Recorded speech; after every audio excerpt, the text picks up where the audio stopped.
Thank you very much for inviting me to be with you this afternoon. And before I get into my remarks, I want to express a word of appreciation for your service as elected officials to our country. I was a mayor of the city of Burlington, Vermont, the largest city in the state, for 8 years. I was in Congress for 16 years, and I've been in the Senate now for 9 years. And I know, as you do, that public service is not an easy task, that it has an impact on your families, on your kids, and that sometimes to get elected, you have to deal with horrendous, ugly advertising and comments about you, and it's not a pleasant experience. But what you understand is that for a democracy to survive, we need serious people running for office, discussing serious issues, and I thank you very much for your willingness to do that. Today I want to talk about two major issues facing our country.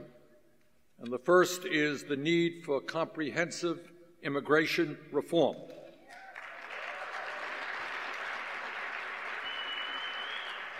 It is not acceptable to me, and I think a growing majority of the American people, that millions of folks in this country are working extremely hard, but they are living in the shadows, and that has got to end.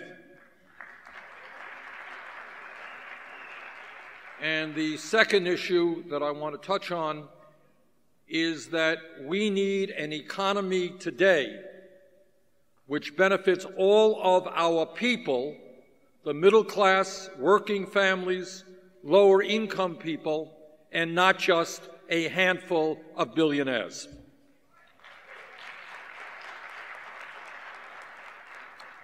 It is no great secret that across the United States, undocumented workers perform a critical role in our economy. They harvest and process our food, and it is no exaggeration to say that without them, food production and agriculture in this country would significantly decline.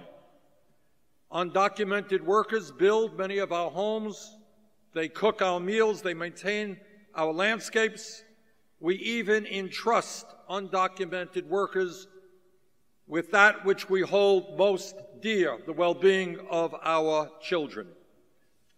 Despite the central role that undocumented workers play in our economy and in our daily lives, these workers are too often reviled by many for political gain and shunted into the shadows. Let me be very clear as to where I stand. It is time for this disgraceful situation to end. This country faces enormous problems, and they will not be solved unless we are united. It is time to end the politics of division in this country, of politicians playing one group of people off against another group, whether it is white against black, male against female, straight against gay, or native-born against immigrant. That division has got to end.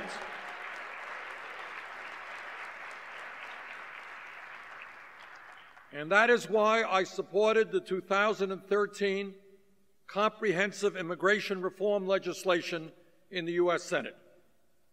While a complicated piece of comprehensive legislation like this can always be improved, and this legislation can be improved, I believe then and I believe now that it is time to end the discussion of quote-unquote mass deportation or quote-unquote self-deportation. We cannot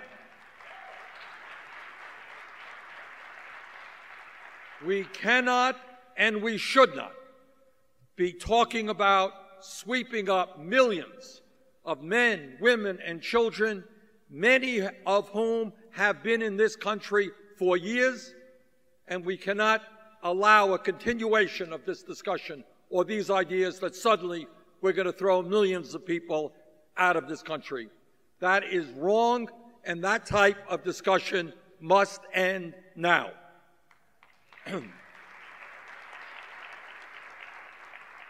Until we finally pass comprehensive reform, and I would very much like to see the House of Representatives pick up where the Senate left off, we must be aggressive in pursuing policies that are humane and sensible and that keep families together.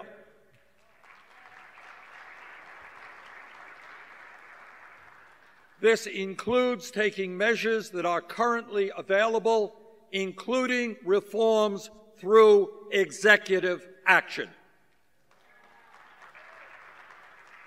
I strongly support the administration's Deferred Action for Childhood Arrivals program.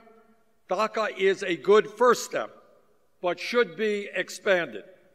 Deferred action should include the parents of citizens, parents of legal permanent residents, and the parents of dreamers.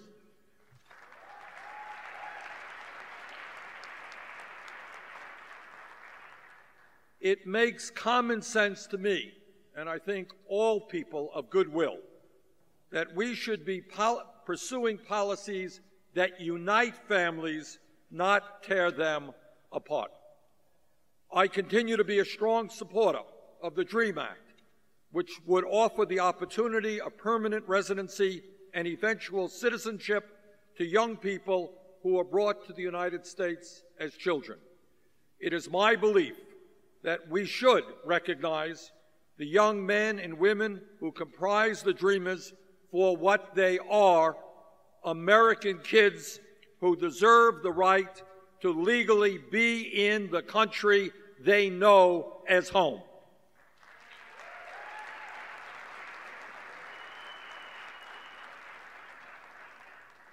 As has often been stated, we are a nation of immigrants. That is, in fact, the strength of America. For generations, families braved treacherous paths, often fleeing unspeakable poverty and violence and prejudice in search of better futures, for better lives for their kids. I myself am the son of an immigrant. My dad came to this country from Poland at the age of 17 without a nickel in his pocket and without much of an education. Like immigrants before and since, he worked hard to give his family a better life here in the United States and was the proudest American that you have ever seen. He was a paint salesman, and he never made much money, and we were solidly lower middle class. My parents, my brother, and I lived together in a small rent-controlled apartment in Brooklyn, New York. My mother's wish, which she never realized because she died young, was that someday she could own a home of her own and move out of the apartment in which I was raised.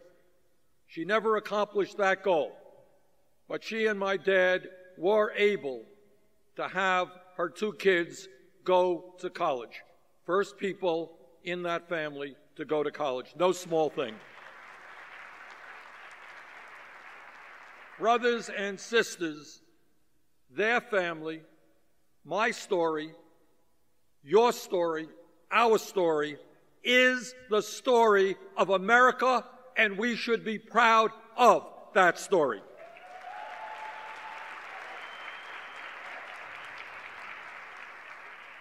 Hard-working families coming to the United States to create a brighter future for their kids. It is a story rooted in family and fueled by hope. It is a story that continues to this day in families all across America. Let me tell you that I have seen firsthand the impact of our broken immigration system. In 2007, my Senate office learned about a crisis occurring with migrant laborers in the tomato fields of Immokalee, Florida. Any folks from Florida here? All right, you know where Immokalee is, right? All right. The Immokalee workers, and these are the workers, were the workers, who pick the tomatoes that you get on your hamburger at Burger King and McDonald's. These workers were fighting desperately to increase their paltry wages and get better working conditions for the backbreaking work that they perform. In January of 2008, I went to Immokalee and I looked at the situation, armed with a letter of support signed by 3 of my colleagues, Senator Dick Durbin, Sherrod Brown, and the late Ted Kennedy. What I discovered was a human tragedy. Workers were being paid starvation wages, living in severely substandard housing, and subjected to abusive labor practices. The injustices of the lives of the workers was overwhelming. In fact, and this is true, it just so happens that on the day that I was there in Immokalee, on that day, 2 men were indicted for human slavery for forcing workers to engage in involuntary labor. That's how bad the situation was. Slavery in the 21st century in the fields of Immokalee in the United States of America. My visit there to the tomato fields was followed by a hearing in the Senate Health, Education, Labor Committee, on which I sat and still sit, and which was then chaired by my good friend, the late Senator Ted Kennedy. At that hearing, we heard the voices of Immokalee, workers who were at the lowest rung of the economic ladder, workers who had no rights, because if they stood up for their rights, they could be arrested and deported. Now, I am happy to tell you that that particular story had a positive ending. The campaign by the Immokalee workers resulted in substantial reforms in the tomato fields of Florida, and in the aggregate, workers there have seen their wages increase by millions of dollars, and they have seen significant improvements in their working conditions.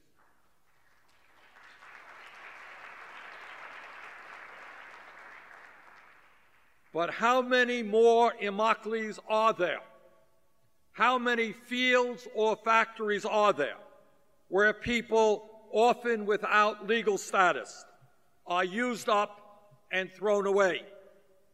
We cannot continue to run an economy where millions are made so vulnerable because of their undocumented status.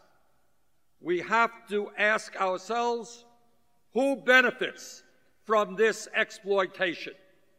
And to understand that it is not only the undocumented workers who suffer, but every worker in America, because that pushes us into a race to the bottom.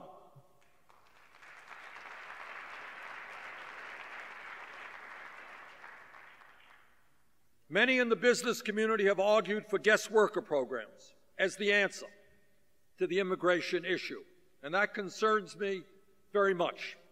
As the Southern Poverty Law Center has documented, guest workers have been routinely cheated out of wages, held virtually captive by employers who have seized their documents, forced to live in unspeakably inhumane conditions, and denied medical benefits for on-the-job injuries.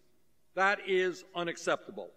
In the U.S. Senate, I have introduced legislation in 2007 that would authorize the Legal Services Corporation to provide legal representation to guest workers who have been abused by their employers.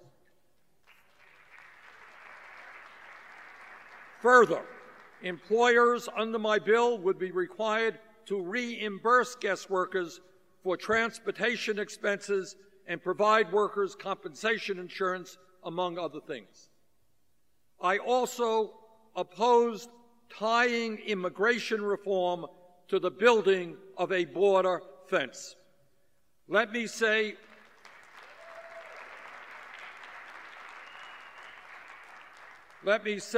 what most people already know. Undocumented workers come to the United States to escape economic hardship and political persecution. Undocumented workers looking for economic opportunity come to the United States because there are no jobs from where they are coming, and there are jobs here. And that's the plain and simple reason. And I will add to that that unfortunately, U.S. policy in Latin America has too often made difficult economic and political problems even worse.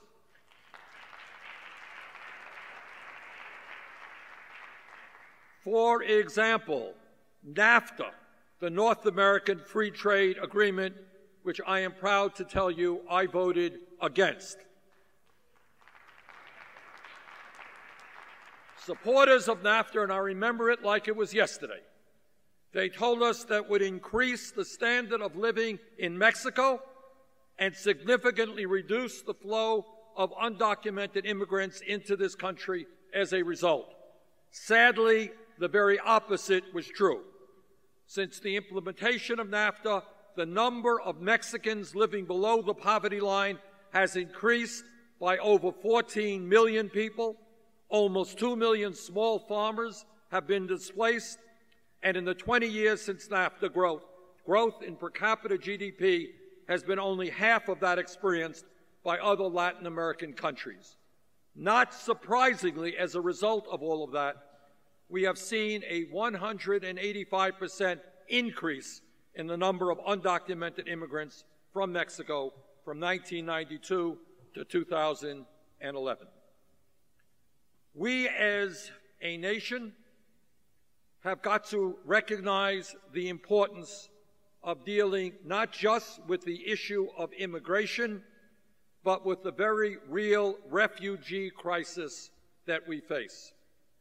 It was appalling to me that last year, when the papers were full of discussion about the large numbers of unaccompanied children at the borders, there were so many voices insisting that these kids be turned away or simply shipped back to their country of origin like a package marked return to sender. America has always been a haven for the oppressed. Is there any group more vulnerable than children? We cannot and must not shirk the historic role of the United States as a protector of vulnerable people fleeing persecution.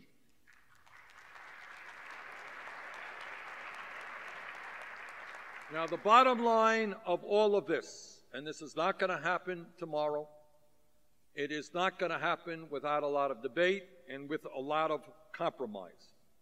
But the bottom line is that it is the time to bring our neighbors out of the shadows. It is time to give them legal status. It is time to create a reasonable and responsible path to citizenship.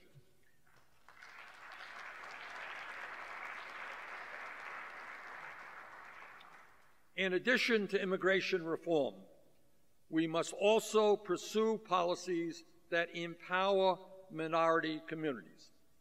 Now, like everybody else in this room, we are politicians, and we have got to go before the people to get elected.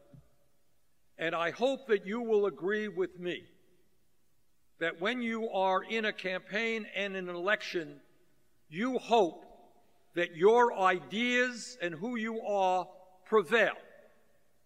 And I hope that you will agree with me that there is something very wrong all over this country when good ideas are not prevailing because of voter suppression in one state after another.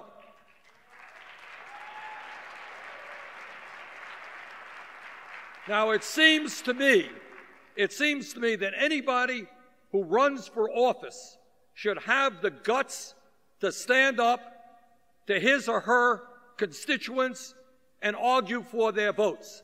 It is only cowards who cannot defend their positions, who do everything that they can to lower voter turnout and suppress the vote. And we have got to end that type of suppression.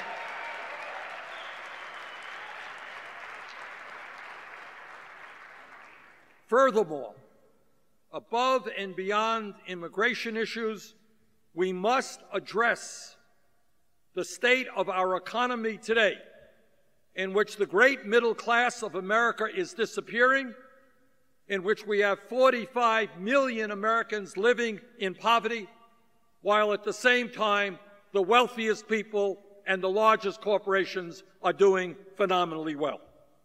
Today, shamefully, we have more than 12 million Latinos living in poverty. This is nearly 1 out of every 4 Latinos in this country. If you are a Latino child, there is nearly a 1 in 3 chance that you are growing up in poverty. Many of those people living in poverty today are working long hours. Sometimes they are working at 2 or 3 jobs. And that is why, if we are going to improve lives for the poorest people in this country, we have got to raise the minimum wage to a living wage. $7.25 an hour, frankly speaking, is a starvation wage. The city of Los Angeles last month raised their minimum wage to $15 an hour over a period of a few years. We have got to do the same in Washington. And when we talk about the economy, we have got to understand that unemployment in this country is much, much too high. Real unemployment, including those people who have given up looking for work or who are working part-time, is close to 11%. And here is another issue that we do not talk about anywhere near enough. We need to address the crisis, the serious crisis of youth unemployment. The Economic Policy Institute, which is an excellent research arm in Washington, D.C., they recently published a paper in which they said that white and Hispanic youth unemployment, including those who are working part-time, who want to work full-time, is over 30%. African American youth unemployment, ages 17 to 20, is over 50%. That is unacceptable. Instead of spending more and more money on incarceration and jails, let's provide jobs and education for those young people.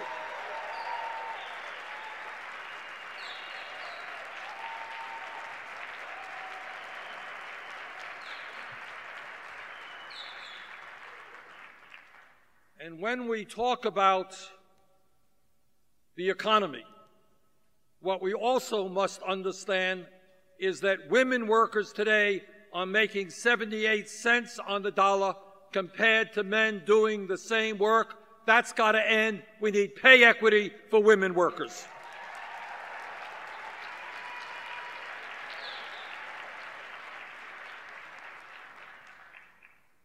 All of you know that today we are in a very competitive situation in the global economy. And if we are going to be successful and expand the middle class rather than see it shrink, if we are going to give opportunity to low-income and working-class kids, we need the best educated workforce in the world.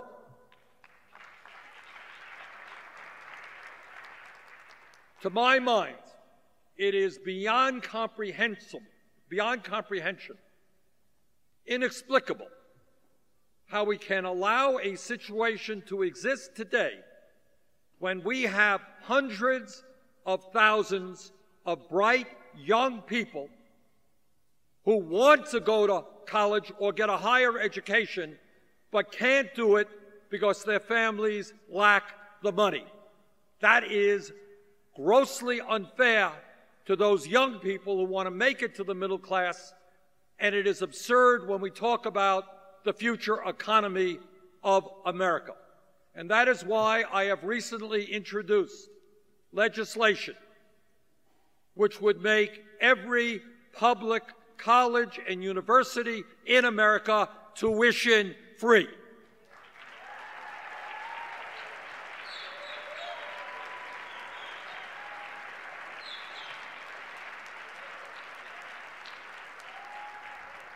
And that is not only important to kids who are in the 11th or 12th grade and are struggling with whether or not they're going to go to college.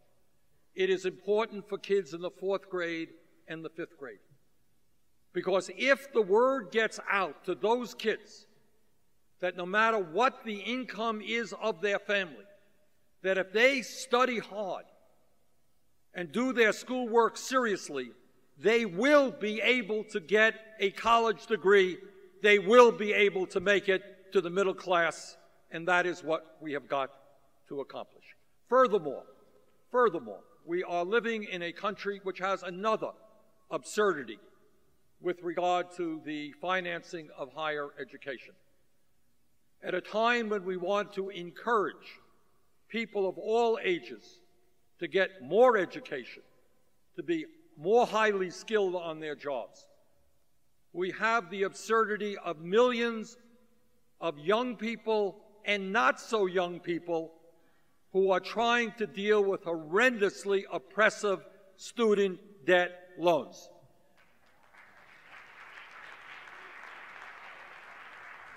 And these debts sometimes consume 20 or 25% of the income of individuals.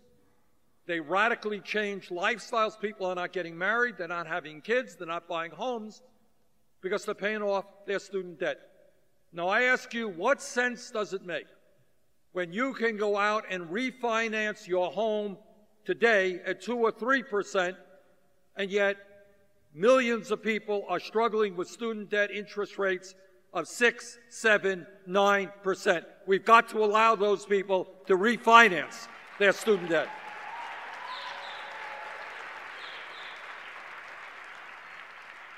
Furthermore, it makes no sense to me that the federal government is making billions of dollars in profit off of high interest rates that come from low-income and working-class families whose crime it is that they want their kids to get a college education. The United States government should not be profiteering off of the debt owed by working-class families who want their kids to get an education. Brothers and sisters, let me just conclude by once again thanking you for the great work that you are doing, the very difficult work that you do, and ask you to work with me to think big. This is the wealthiest country in the history of the world. We should not have the highest rate of childhood poverty of any major country. This is the wealthiest country in the history of the world. We should not be the only major country on earth that does not guarantee health care to all people as a right.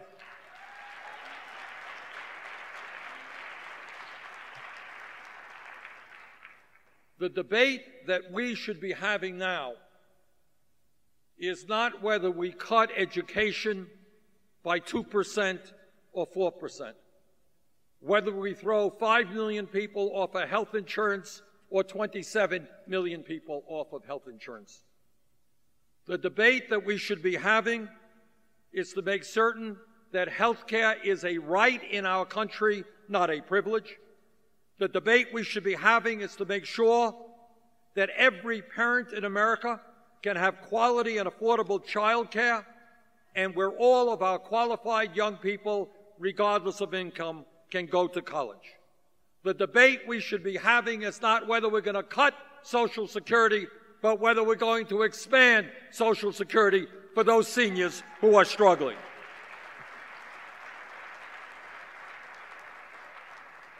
So, brothers and sisters, there is a lot of work to be done. But when we stand up and say to those people on top whose greed has done so much damage to this country, when we say to the billionaire class that they cannot have it all, that this country belongs to all of us and not just a few, when we do that, there is